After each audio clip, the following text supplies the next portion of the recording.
Hi, thank you so much for joining me here on the Gardening Me. I'm Margaret and I garden in Zone 5B in Southern Ontario, Canada. Today I wanted to talk about a couple of things. Firstly, I got a package of bulbs that I had ordered last November. These are summer flowering bulbs, basically dahlias, and as well as a tuberous begonia. I just got them a few days ago and I thought it would be fun just to do a little bit of a show and tell.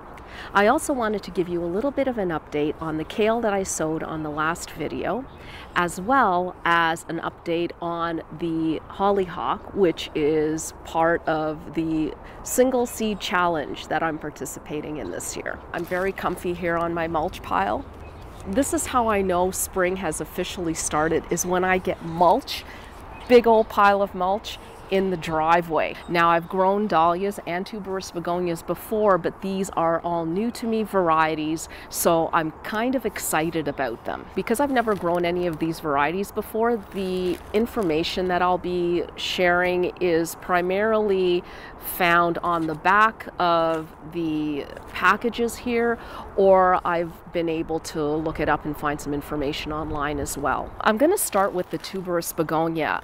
For me, I grow these in pots, specifically on my front porch, which is facing north and is essentially shaded for basically the entire day. It might get about an hour's worth of sun, and even that, it's only select spots on the porch get that sun.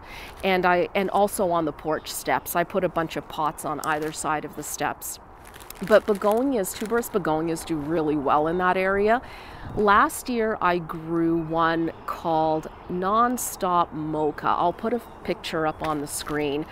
And that one did so well. I really enjoyed it. In fact, I saved the tuber over the winter and I just took it out. It's under lights. I'm starting to water it and I'm really hoping it comes back. So the first one is Lemon Blossom Begonia. These are beautiful shades of light greens and pinks and whites, and apparently they have arching stems that are from 1 to 1.5 feet long, which actually sounds really long for a begonia. The ones that I've grown so far are rather compact. I mean, even 12 inches is a stretch. I would say more in the 6-inch range. So I'm interested to see how this one does. The other thing I'm not sure about is how this one grows in terms of the color variation in the flowers. I'm not sure whether these color variations happened from one single bulb or whether each bulb is a different color. There are I'm feeling there are 4 bulbs in here, so I'm really hoping that I get all of these different colors. One other thing about this particular variety is it's supposed to be very fragrant. So I've never noticed a fragrance on tuberous begonias before, so we'll see. Next up are the dahlias, and this one, the first one here, needs no introduction because everybody and their brother has it except me, obviously, and that's the Cafe au Lait dahlia. This is a big dinner plate dahlia in kind of a peachy, pinky, creamy, kind of very light, beautiful color, and I'm super excited to grow this. It's 10 inches across, and this one grows between around 36 and 48 feet. The next one is Strawberry Cream, and this one grows to about 36 inches, and it is approximately 3 or so inches across, and it's a beautiful white and pink dahlia. It almost looks to me as if you take a white sheet of paper, you have a paintbrush, you dip your paintbrush into a dark pink paint, and then you just kind of go across that white piece of paper one time and you get those beautiful striations of light and dark. That's what this looks like to me. I am very much looking forward to growing this one. The next 3 that I have are all open center dahlias, and those, I really wanted to get at least 2 or 3 of those into my garden this year, because open center dahlias are the absolute best for pollinators. Butterflies and bees love them. This one is Mexican Star, and it's a gorgeous burgundy bloom. It's about 2.5 inches across, and this one grows to a height of around 40 inches, which surprises me. I mean, that for a small little flower, that's quite the tall plant. This one almost reminds me of a cosmos. Beautiful. So the next one is Kelsey Annie Joy. This one is around 4 inches across, and the height is 24 inches. And it comes in shades of peach and orange and yellowish. Uh-oh. I think it might be starting to rain. So, quickly, before it starts to rain. Kelsey Annie Joy is a collarette type of dahlia, which refers to the fact that it has the little circle of petals right around the center of the flower. And last but not least is Candy Stripes. Now, Candy Stripes comes in a whole range of colors here. The flowers have a lot of variation, it seems like, into the burgundies and pinks and whites and a little bit of cream maybe.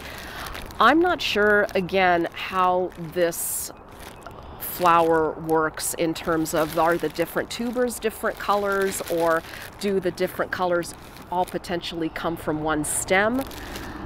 I don't know. The flowers themselves are about 3.5 inches across. In terms of the height, it's a little bit uncertain because the packet itself says 28 inches. But then when I looked this up, I was reading anywhere between 3 and 4 feet tall. So I'm not actually sure what the story is with this one. So I'll plant it, I don't know, maybe gauging that it'll be around 30 inches or so. And if it's taller, it's taller. I guess we'll see. Maybe it depends on the conditions that you're growing it in. And there are, oh, how many? 1, 2, 3. Oh, there's a good 5, maybe. It says 3 on the packet, but I'm feeling around, and it's definitely 1, 2, 3, at least 4 or 5 in here. So that's always good. And that's basically it for my little show and tell.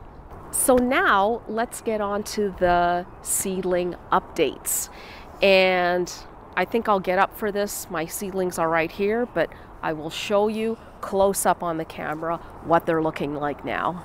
Okay, it's getting a little windy here, so I'm trying to cover the microphone so we don't get too much of a windy sound in here.